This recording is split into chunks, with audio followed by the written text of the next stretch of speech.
আসসালামু আলাইকুম। আশা করছি সকলে ভালো আছেন। আজকে আমি আপনাদের জন্য খেজুর পাতা বড়া নিয়ে এসেছি। এটি খুব সহজ। এটি আমরা খুব সহজেই করতে পারি। আমরা যারা পারি তারা তো পারি, আর যারা না পারি তাদের জন্য সুবিধা হবে।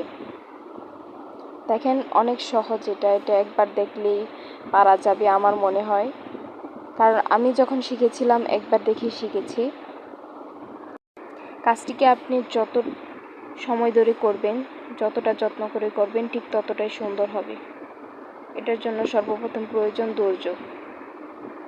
এটার নাম খেজুর পাতা বড়াট। এক একজনে এক এক নামে চেনে, তবে এটা খেজুর পাতা বড়াট নামেই অনেকে চেনে। এখানে আমি সুতি সুতা ব্যবহার করেছি, লাচ্ছি সুতা যেটাকে বলা হয়। অনেকে আবার সুন্দরী সুতা বলে, এক একজনে এক একটা বলে। এটা আমি 3 তার নিয়েছি। অনেক সময় সুতা মেশিনের জন্য সুন্দর লাগে না কাজগুলি, আর সুতা মেশিন হলে কিন্তু আরও বেশি ভালো লাগে, কাজটা ফুটে ওঠে। হাতের কাজ কার না পছন্দ? আমরা বাঙালি, আমাদের কাছে খুবই পছন্দের একটি কাজ। এটি অনেক আগে থেকেই চলে এসেছে, এখনও চলছে।